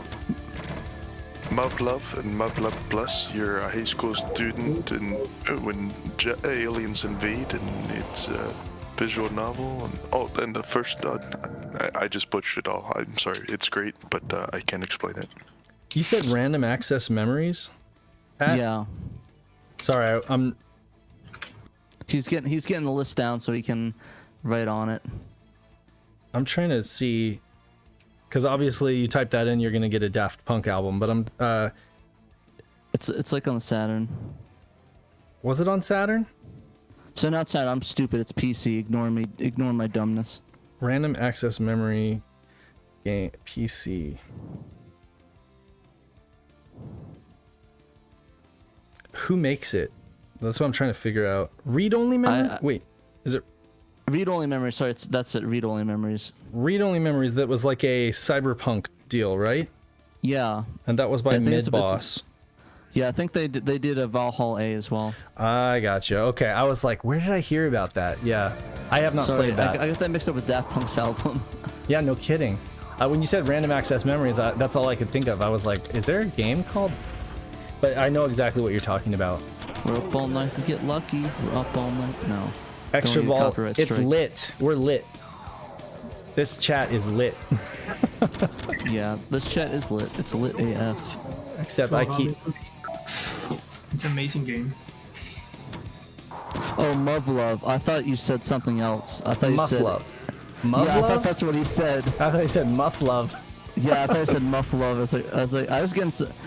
I was getting like a completely different search results. oh, my goodness, my apologies. No, Muv, yeah. M-U-V. Muv Love, okay. I gotcha. M-U-V-L-U-V. This actually looks really good. I think I might check that out. It's on Steam too, so. People highlighted this Muv Love, one of the best sci-fi visual novels. Oof, I'm getting all good recommendations today, people. Thank you. Keep up the recs, because that means more games I could play. And I need to also do a stream with Pat of. I need to do a stream of Cypher, a cyberpunk text adventure. Isn't that the one you sent me? I didn't. I haven't sent it to you. Wait, I did. I sent you a digital version, but I did a full printout with all the feelies, and I need to send that to you. The only thing is, I didn't do a disc, and that's why I didn't feel like I was ready to send it to you, because I really wanted to give you the full package. But I have it in a DVD case with the full manual, all of the feelies and stuff like that. And did you ever play it? I didn't have a chance to play it yet. Oh, good. Maybe we should just stream it or something like that. I'd be down. That's by the Cabrera brothers, who are out of, I want to say Argentina or Brazil. I'm so sorry if I'm getting that wrong, but anyway, they the translation was a little rough at first, and I think they did patch it. They had a lot of help from players of the game who actually bought the game right in and helped them with some of the translation. And I think the last time I played it made much more sense. But the parser had some criticism. There was some criticism about the parser, because it behaved in ways that normal text adventures don't. But it's like a visual text adventure, and it's really cool. It's very cyberpunk. It's very derivative of Blade Runner, but in the best ways, the same kind of ways that Snatcher is derivative of Blade Runner. Ooh, speaking of that, I think, Dave, once I tell you the one that you actually missed that you're probably gonna hate yourself for as a DS fan, so it's Phoenix Wright must count as well. So that's probably my favorite visual novel. So yeah, again, I absolutely adore the Phoenix Wright games. At least the first three Phoenix Wright games I absolutely love. But again, I guess they are visual novels. You're right. So I don't know. There are just so many good visual novels out there. Would we count 999 as a visual novel? I never played it, so I need to though. That's the one that came with the watch, right? Yeah, 9 hours, 9 doors, 9 persons. You need to play that game, Pat. You owe it to yourself. It's so good. I remember somebody in my class at university actually had the watch for that. Yeah, well, I never had the watch. You don't need the watch. I don't think. No, it's just it's like a was cool, swag. Yeah, but like limited edition swag. But yeah, no, that's an excellent game. The first one more so than anything. Like it's such it's a game that deserves to be played. That's on DS, right? Yeah, it's for Would it be DS. alright to speak just a little bit of heresy? There's a couple of really good visual novels on the PS2, like Higurashi no Kurenai and Clannad. Oh yeah, Are they no, playable I mean, are they playable in English? Yeah, I think there were, and Corpse Party's another one. Corpse yeah. Party is great. I played that on the 3DS. That one actually comes from the PC 98, which I thought was pretty cool. Yeah. Oh, So PS2 is not heresy here. In fact, there's no console you could really talk about that's heresy because we all absolutely love other consoles. It's that is another thing. We are not like fanboys where we're gonna shut it down if we're talking about PS2. You know, I mean, like we got the Sega Ages on PS2, right? You know, I mean, there's a lot of Saturn love on Panzer PS2. Dragoon on PS2. Yep. Virtual. But I mean, I absolutely love my PS2. I got a fat PS2 with a huge hard drive and OPL, and I got it going into a transcoder, like a component to RGB, and it's going into my CRT. And I do fire it up from time to time. I think with Sam, the SSG was over here. We didn't play Saturn, we played PS2, because I think that is his favorite console. Yeah, we're all big fans of a lot of consoles. I think even though my favorite console is Dreamcast and Saturn, I definitely love the PS2 and PS1. Sorry, Sam. Yeah. I just gave away your secret that Saturn is. I don't know. Actually, did Sam? Maybe Sam did say that Saturn is his favorite console of all time, but after that, it's PS2, hands down. I thought you said it was Master System was his favorite of all time. Really? Now I'm like, now I'm uncertain. No, Yeah, 'cause I remember I was playing a game and we were talking about that he loved Master System like deeply. Somebody's actually playing this on Vita. Is that Wow, I didn't even know this was on Vita. is that Mamdu that's playing that Yeah, on Vita? Mandu. Cool. Is he talking about this game or another one that we Wait, talked what's about? that? Press for instruction. I tried it. I'm like, oh, the garbage truck is outside. You guys can hear my garbage truck. This time on Friday, guys, join us for Dave's garbage truck. Yeah, Trekkies Unite said Sakura Wars is not a visual novel. It's a dramatic adventure game according to Sega. Dramatic adventure game. See, that's what okay, so that is a good term for Snatcher. That's what I would call Snatcher, like a dramatic adventure game. A dramatic, I guess. I It guess has maybe. a lot of, I mean, because the thing is, if we're gonna call, what are the tenets of a, or what are the telltale signs of a visual novel? First of all, it's in first person, right? So Snatcher gets a check for that, right? There's heavy dialogue, right? So Snatcher gets a check for that. So technically, but once you get the gun Multiple scenes, options. yeah, once you get the like gun scenes, and then you get like some of the, I don't know. I honestly, I could see how you could call Snatcher a visual novel. I just never thought about it that way. Yeah, I mean, if we count like Doki Doki Literature Club a visual novel, why not Snatcher? Oh, speaking of, oh, go ahead. The adventure genre is very confusing with visual novel. Yeah. Sometimes you can say PC adventure. It's just like visual novel. But No, I had the same sort of argument with Metroidvanias, because a lot of people consider the original Metroid a Metroidvania, but I don't consider it that because it's a platform adventure and it has nothing to do with Castlevania. there is a discussion too on that all the concepts we say as a Metroidvania, Metroid had already, so it's not really needed to have Metroid and Vania from Castlevania. It's its own. Yeah, it's interesting, and I think it's one of those things where it's like, yeah, technically it's in that genre, but it's really this actual genre, so it's a subgenre, so like a Metroidvania, essentially. Yeah. I mean, I think Jeremy Parrish coined that term, and I think that was at the point when Symphony of the Night came out, and he was like, okay, well, this game reminds me a lot of Super Metroid, but it has all of the it has all of the Castlevania stuff going on, but it was definitely more like Metroid than the previous Castlevania games. Yeah, and that's sort of where I have the debate with. I actually had almost a shouting match with a friend about it, like how I didn't consider any Metroid games before Symphony came out as Metroidvanias because they had nothing to do with Castlevania. Oh, at really? all. Yeah. I got into screaming matches about it, and I still debate a lot of people about it. But Some people say the games from Software before Dark Souls are Souls-like, but the genre has already been established before Dark Souls. There's yeah. The I wouldn't consider the were the games on the PS1 the trilogy. I forgot the name. you know what you're talking about. Yeah. Kingsfield, yeah. Kingsfield, I do not consider any of the Kingsfield Souls-like games, but I do consider pretty much everything after that a Souls-like that was related to that. But Elden Ring is interesting in that nature because we don't know what it might be. Like these days, everything is a Souls-like or a roguelike. Roguelike, Souls-like, Metroidvania. Yeah. Yeah, I'm with Trekkies right here. We should refer to Castlevania games like Symphony of the Night as Metroid-like games. Yeah, he's on the right path with that one. Have you guys played Famicom Detective Club?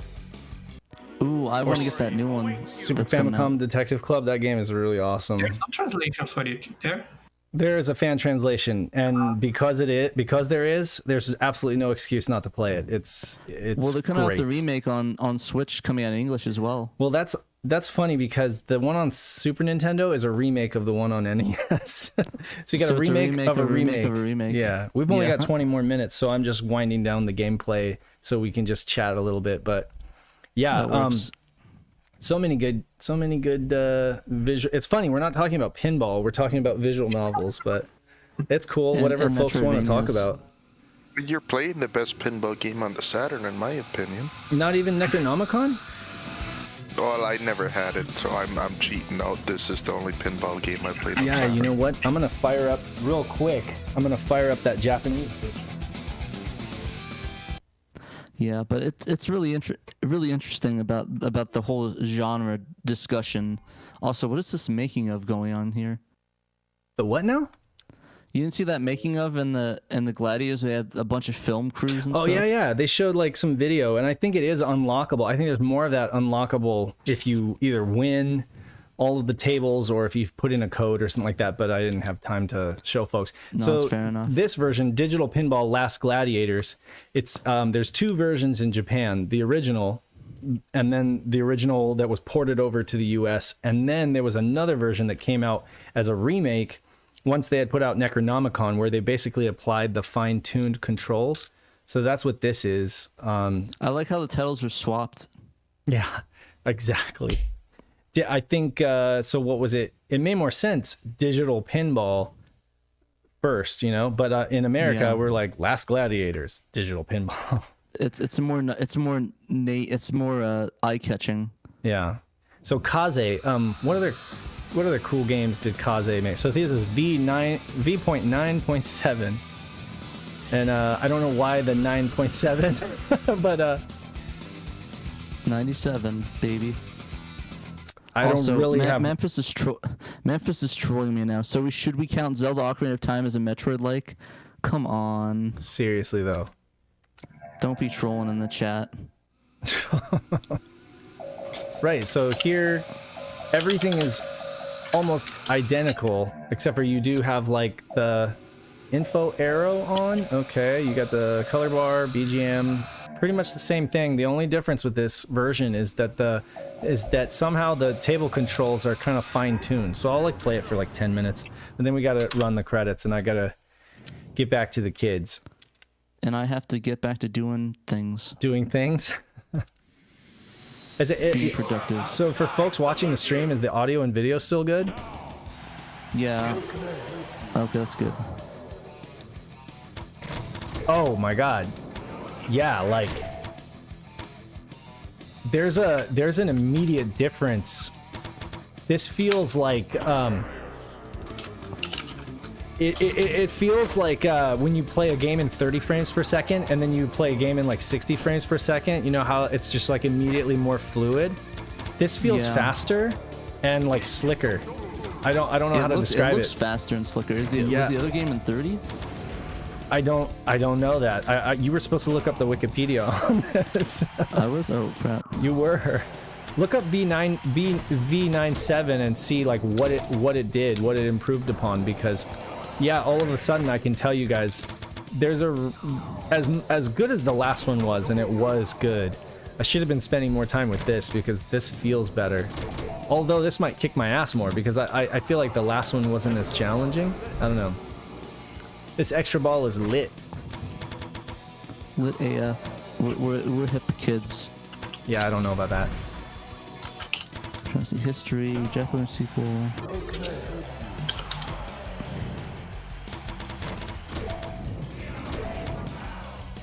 We are prepared for battle. I can't even hear the audio of it. You can't hear the audio of the game? Nope. I have because the game. If I put it on your stream, it'll play my voice over, and I will just get confused. I got you. So, oh, that's new. When you press pause, it actually gives you more of a breakdown of your scores. Yeah, that's and probably what that guy was press saying before. X for instruction. So it's saying, so in short, version 9.7 is the last version of the Saturn game released. Last version of the Saturn game released. It was released in 97. It has some modifications allowing you to score multiple scores per table. It has bounce issues fixed. Certain shots are easier to make now. From what someone posted though, other shots are now more difficult. It released very limitedly, supposedly it was available only directly through Kaze. Yeah, so I mean it's kind of rare. Picking up a copy, I'm not sure how much it goes for on eBay, but I know that it's not as easy to get. You could get the original version all day, every day, you know, for frankly, pretty cheap still. But this one is a different story. But you can get it on ROM form. Yeah. Also, this is did confirm my copy is not this new version. When I was going through my collection for the satiator, I was like making sure I had the exact version 1.001, not 1.002. And so no, I have just the base Japanese one of this. Oh, you know, that's funny. I always do it the opposite. Like whatever the last version was that was released, I always get that version. Because for example, Albert Odyssey, they did they released a code revision that is something akin to like a patch fix, you know, nowadays. Like you would get it in a DLC or like a PlayStation patch or something like that. But back in the day, they had to release an entirely new disc for code revisions, and Working Designs was actually able to improve the load times and the battle frequency and stuff like that, the random encounters, in a code, in basically like a code revision. So it's always better to get the latest revision rather than the first one, because usually there are code, you know, they've made improvements. Yeah, see, part of my thing was I was so excited. Oh, hey, I have the satiator. I can just plug this in. Right. And again, as I've mentioned before, I take this to like KomoriCon, the other conventions in Oregon, and just let the console group deal with plug in my Saturn, and they can play whatever games they want. And so I'm like, hey, I can possibly offer a non-disc version. It's a copy of everything I own, so you're not breaking the reg. Exactly. Yeah. So yeah, that's why I was making sure I had the exact copy in case, you know, oh, this is the updated version. I don't have the physical disc. Makes sense. That makes sense. Clear. That makes sense. So you just had images of games that you owned, and I can totally respect that. Yeah. So, but definitely, from playing a limited amount of that, I can say that it was that it felt better immediately. Like it just felt more fluid, and I'd have to spend more time with it to be able to give like a more detailed verdict. But I can obviously say I think it's an improvement. But we'll be talking about it more in depth on the podcast, because I know each one of us is gonna take a whack at it, and we're gonna be talking about pinball games en masse on the next podcast episode when we get around to recording we'll that. talk about good games on the next cast, though. No, I'm just joking. In the meantime, Pat, you need to check out Emit, EMIT. I don't know if I would call it a visual novel, but it's definitely interesting. You at least check out like a YouTube video of it. It's something we're just gonna have to stream together. For sure. Yeah. Would I be hosting that stream, or did you want to play that? You could definitely. You could. That seems like that you were meant to play a game like that, and I should just like sit there and do color commentary or whatever. For sure. Yeah, you'll have to send me some of the will. stream layouts, and I'll get it all. I'll get it all wrapped up for you so that you could do that. But yeah. Well, we gotta wrap this thing up. So thanks for joining us for our first ever SHIRO show for our news discussion. Hopefully we'll get this worked out, and next week we won't be dealing with any TIs. I doubt it, but we can only hope. TDs. But yeah, no. Oh, this part definitely sounds. The music on this part definitely sounds like Dream Theater meets like, what is that band? Alice in Chains or something like that. But yeah, no. Until next time, this has been SaturnDave and TraynoCo, reminding you guys to play your Sega Saturns and come join us in the Discord where we talk about anything and everything Saturn and a bunch of other stuff too. We've got like translation discussions going on, developer stuff, news, all sorts of stuff. You can join us on Facebook at facebook.com/Play Sega Saturn. You can check out our Twitter and follow us there at Twitter, and our handle is Play Sega Saturn. And then just check out the website that we showed you today, SegaSaturnShiro.com. We're going to be focusing more on updating content regularly there, so that we're kind of bringing all of the Saturn news into one place so that you guys can get it and consume it easily and share it easily. And yeah, anything you want to say, Pat, before we go out? Alice in Chains is really good. Yes, I agree. Okay, so with that said, go check out some Alice in Chains. Alice in Chains, buy it on MP3, CD, vinyl, 8-track, cassette. Nice. Okay, I'm going to stop you right there. All right, we'll catch you guys later. And until next time, you must play Sega Saturn. You must.